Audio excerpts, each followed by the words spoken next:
আসসালামু আলাইকুম ওয়া রাহমাতুল্লাহি ওয়া বারাকাতুহু। আশা করি আল্লাহর অশেষ রহমতে সকলে অনেক ভালো আছেন। আপনার জীবনে এমন কোনো চাহিদা, দুঃখ, কষ্ট, সমস্যার পাহাড় বা বেকারত্ব অথবা বিবাহ, ঋণ, সন্তান, রোগবালাই, রিজিক বা মনোবাসনা আছে যা আপনি আল্লাহর কাছে চাইছেন, তাহলে আপনি ভুলে গেলে চলবে না। এটি মহান ইবাদতের কথা, সালাতুল হাজত নামাজ। প্রিয় দর্শক, আজকের ভিডিওতে আমরা আলোচনা করতে যাচ্ছি সালাতুল হাজত নামাজের গুরুত্ব এবং ফজিলত সম্পর্কে। আর এই নামাজ কখন পড়া হয়, আর এই নামাজ পড়লে আমরা কি কি উপকারিতা লাভ করতে পারবো। প্রিয় দর্শক, আজকের ভিডিওটি খুবই গুরুত্বপূর্ণ হতে যাচ্ছে, অবশ্যই স্কিপ না করে সম্পূর্ণ ভিডিওটি দেখবেন। আর আজকের ভিডিও থেকে আমরা জানবো এর উপকারিতা এবং ফজিলত সম্পর্কে। নাম্বার 1, সালাতুল হাজত কি? সালাতুল হাজত হলো এমন একটি নামাজ যা একজন মুমিন আল্লাহর কাছে নিজের প্রয়োজনের কথা মহান আল্লাহ তাআলার কাছে বলতে পারেন। এটি 2 রাকাতের নামাজ, এরপর দোয়া। নবীজি সাল্লাল্লাহু আলাইহি ওয়াসাল্লাম বলেছেন, যে ব্যক্তি কোনো প্রয়োজনের জন্য আল্লাহর দরবারে এই নামাজ পড়ে, আল্লাহ তার চাওয়া পাওয়া পূরণ করে দেন।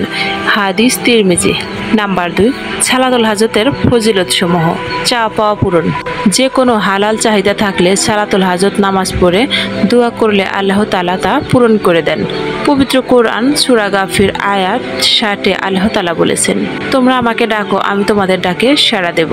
নবীজি সাল্লাল্লাহু আলাইহি ওয়াসাল্লাম ইরশাদ করেছেন, যে ব্যক্তি আল্লাহর কাছে অথবা মানুষের কাছে কোনো প্রয়োজন পায়, সে যেন ভালোভাবে ওযু করে, এরপর 2 রাকাত নামাজ পড়ে, তারপর আল্লাহর প্রশংসা করে এবং নবী করিম সাল্লাল্লাহু আলাইহি ওয়াসাল্লামের উপর দরুদ পড়ে, তারপর নিজের প্রয়োজনের জন্য আল্লাহর কাছে 2 হাত তুলে ধরে আল্লাহ তার প্রয়োজন পূরণ করে দেবেন। হাদিস তিরমিজি। এই নামাজ হলো একান্ত দোয়ার একটি মাধ্যম। আপনি যখন 2 রাকাত নামাজের মাধ্যমে আল্লাহর দরবারে গিয়ে কাঁদেন, বিনয় করেন, তখন সেটা খুবই একান্ত মুহূর্তের ইবাদত হয়ে দাঁড়ায়। হাদিসে বলা হয়েছে, আল্লাহ কারো দোয়া ফিরিয়ে দেন না যদি সে আন্তরিকভাবে চায়। যেমন কেউ যদি চাকরির জন্য, ঋণ মুক্তর জন্য, উপযুক্ত জীবনসঙ্গীর জন্য বা কোনো রোগবালাই থেকে মুক্তির জন্য এই নামাজ আদায় করে, তাহলে আল্লাহ তাআলা তার হিকমত অনুযায়ী তাকে দিয়ে দেন। হয়তো তার সাথে সাথে পূরণ করেন, নয়তো পরে, অথবা উত্তম কোনো বিকল্প দেন। চাওয়া পাওয়া পূরণ হওয়ার মাধ্যম। চাওয়া পাওয়া পূরণ হওয়া এই ওয়াদা কেবল সালাতুল হাজতের মাধ্যমে নয়, বরং এই নামাজের মাধ্যমে বান্দা আল্লাহর দরজায় সরাসরি উপস্থিত হয়, যা দোয়া কবুলের সেরা সময়। নাম্বার 2, দোয়া দ্রুত কবুল হয়। সালাতুল হাজত নামাজ অন্যতম ফজিলত হলো এই নামাজের পর করা দোয়া অধিক দ্রুত কবুল হয়। নবীজি সাল্লাল্লাহু আলাইহি ওয়াসাল্লাম ইরশাদ করেছেন, যে ব্যক্তি উত্তমভাবে ওযু করে 2 রাকাত নামাজ পড়ে, আল্লাহর কাছে নিজের প্রয়োজন তুলে ধরে, আল্লাহ তাআলা তার দোয়া কবুল করেন। তিরমিজি। হাদিস 479। দোয়া কবুল হওয়ার কারণ। সালাতুল হাজত একটি নির্দিষ্ট ইবাদতের মাধ্যমে দোয়া করা, যার কারণে বান্দার মন হয় একাগ্রত, হৃদয় হয় বিনয়ী, আর অন্তর হয় কান্নাকাটি ও আশায় ভরা। এই ইবাদতের মাধ্যমে আল্লাহর দরজায় সরাসরি দরখাস্ত পাঠানো হয়। এই বিশেষ মুহূর্তে বান্দা সিজদায় গিয়ে কান্না করে তার 2 হাত তুলে যখন দোয়া করে, তখন সেই দোয়া আল্লাহর কাছে খুবই মূল্যবান হয়ে যায়। কিভাবে দোয়া করবেন? নামাজ শেষ করে সালাম ফিরিয়ে আল্লাহর প্রশংসা ও নবীর উপর দরুদ পাঠ করবেন। তারপর নিজের প্রয়োজন বা চাওয়াগুলো কাঁদতে কাঁদতে খুলে বলুন। আল্লাহর সুন্দর 99টি নামের মাধ্যমে আল্লাহর 99টি নামের মাধ্যমে ডাকলে খুবই উত্তম হয়। যেমন ইয়া রাহিম, ইয়া কারিম, ইয়া মুজিবু। এগুলো হলো আল্লাহ তাআলার সিফাতি নাম। এই নাম ধরে ধরে আপনি মোনাজাতের মধ্যে ডেকে দোয়া করবেন। ইনশাআল্লাহ আল্লাহ তাআলা কবুল করবেন এবং আপনার যে কোনো সমস্যা দূর করে দেবেন। কেউ যদি সালাতুল হাজতের পর এভাবে দোয়া করে, হে আল্লাহ, আমি চাকরির জন্য কত চেষ্টা করছি তুমি জানো, হে মুজিবু, তুমি আমার এই দোয়া কবুল করে নাও। অথবা হে দয়াময়, আমাকে ঋণ মুক্ত করো, তুমি ছাড়া আমার সাহায্যকারী আর কেউ নেই। এই ধরনের দোয়া অত্যন্ত দ্রুত কবুল হয়ে থাকে, কারণ এ সময় বান্দা আল্লাহর খুব কাছাকাছি থাকে। পবিত্র কোরআন সূরা বাকারা আয়াত 186-তে আল্লাহ তাআলা বলেছেন, হে নবী, আপনার কাছে যখন আমার বান্দারা আমার ব্যাপারে জিজ্ঞেস করে, তখন আপনি বলে দিন, আমি আমার বান্দার এত নিকটবর্তী যে যতটা নিকটবর্তী তাদের কাছে দৃষ্টিও নেই, আর আমি তাদের ডাকে সাড়া দেই যখন তারা আমাকে ডাকে। তাই সালাতুল হাজতের মাধ্যমে বান্দা যখন দোয়া করে, তখন সে সেই দোয়া কবুল হওয়ার সম্ভাবনা অনেক গুণ বেড়ে যায়। এটি বান্দার জন্য দোয়ার এক বিশেষ দরজা যা আল্লাহ নিজ হাতে খুলে দেন। নাম্বার 3, বিপদ ও দুশ্চিন্তা দূর হয়।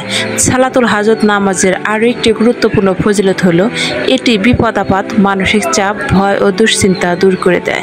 হযরত আব্দুল্লাহ ইবনে আব্বাস রাদিয়াল্লাহু তাআলা আনহু বলেন, রাসূল সাল্লাল্লাহু আলাইহি ওয়াসাল্লাম যখন কোনো সংকটে পড়তেন বা কোনো গুরুত্বপূর্ণ কাজ আসতো তখন তিনি সাথে সাথে নামাজে দাঁড়িয়ে যেতেন। আবু দাউদ হাদিস 1319। দুনিয়ার জীবনে বিপদ আসবে, রিজিক টান, সন্তান, অসুস্থ, পারিবারিক সমস্যা, মন খারাপ, মানসিক অবসাদ ইত্যাদি। এ সময় আমরা যাদের কাছে যাই তারা শুধু সান্ত্বনা দিতে পারে, সমাধান দিতে পারে না। কিন্তু আল্লাহ যিনি আমাদের সৃষ্টি করেছেন তিনি একমাত্র উপায়দাতা। সালাতুল হাজতের মাধ্যমে একজন মুমিন বিপদের মুহূর্তে সরাসরি আল্লাহর দরজায় গিয়ে দাঁড়ায়। কিভাবে উপকার হয়? 2 রাকাত নামাজের মাধ্যমে অন্তর নরম হয়, মন শান্ত হয়। নামাজ শেষে দোয়ার মাধ্যমে কষ্ট ও দুশ্চিন্তা আল্লাহর হাতে তুলে দেওয়া হয়। একাকী ভাবনা দূর হয়ে যায়, কারণ আল্লাহর উপর ভরসা জন্মায়। কান্নাকাটি করে নিজের দুর্ব্যবস্থার কথা বলুন, আর আল্লাহ তা শুনে দ্রুত উত্তরের ব্যবস্থা করে দেবেন।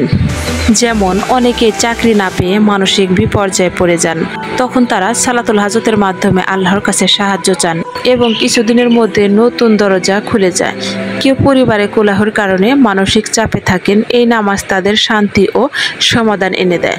পবিত্র কুরআন সূরা তালাক আয়াত 2-3 আল্লাহ তাআলা বলেছেন, যে আল্লাহ তাকওয়া অবলম্বন করে তিনি তার জন্য উত্তরণের পথ বের করে দেন এবং এমন জায়গা থেকে তাকে রিজিক দেন যেখান থেকে সে কখনো কল্পনাও করে না। সালাতুল হাজতের নামাজে আপনি বিশেষ একটি দোয়া পড়বেন। সেই দোয়াটি হলো, আল্লাহুম্মা ইন্নী আউযুবিকা মিনাল হাম্মি ওয়াল হাজনি ওয়াল আজাজি ওয়াল কাসলি। অর্থ, হে আল্লাহ, আমি আপনার নিকট আশ্রয় চাই দুশ্চিন্তা, দুঃখ থেকে, দুর্বলতা ও অলসতা থেকে। সালাতুল হাজত এটি শুধু একটি নামাজ নয়, বরং এটি এমন একটি আত্মিক চিকিৎসা যা আল্লাহর সাহায্যে মন ও জীবিকার অন্ধকার থেকে বের করে দেয়। যখনই আপনি কোনো বিপদে পড়বেন, একাকিত্ব বা হতাশায় ভুগবেন, তখন এই নামাজ পড়ুন। ইনশাআল্লাহ আপনি হালকা অনুভব করবেন এবং সমস্যার সমাধান আসবে। এটি একজন মুমিনের অন্তরকে ঈমান আরো দৃঢ় করে এবং আল্লাহর উপর পূর্ণ ভরসা ও তাওয়াক্কুলের জন্ম দেয়। রাসূল সাল্লাল্লাহু আলাইহি ওয়াসাল্লাম বলেছেন, যে ব্যক্তি আল্লাহর কাছে নিজের প্রয়োজনের কথা প্রকাশ করবে আল্লাহ তার জন্য যথেষ্ট হবেন। তিরমিজি হাদিস 247। কেন ঈমান ও ভরসা বৃদ্ধি পায়? আল্লাহর সাথে সরাসরি সম্পর্ক স্থাপন হয়। বান্দা বুঝতে পারে সব দরজা বন্ধ হলেও আল্লাহর দরজা খোলা। আল্লাহর সাহায্যের স্বাদ অনুভব করে।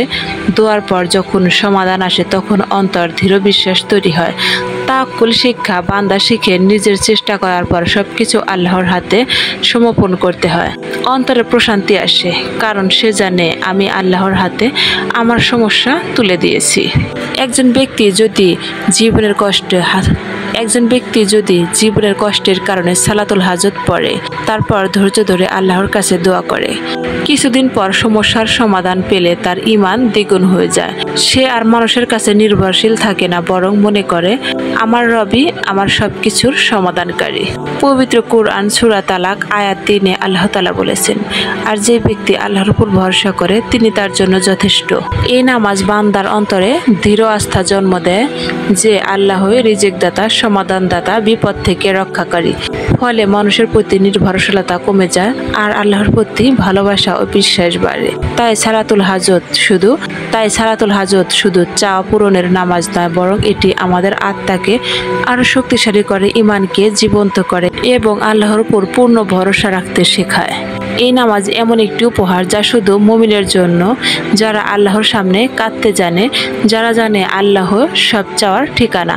আর আপনার জীবনে যদি কোনো চাওয়া থেকে থাকে তাহলে আজই সালাতুল হাজতের মাধ্যমে আল্লাহর দরজায় নত হন।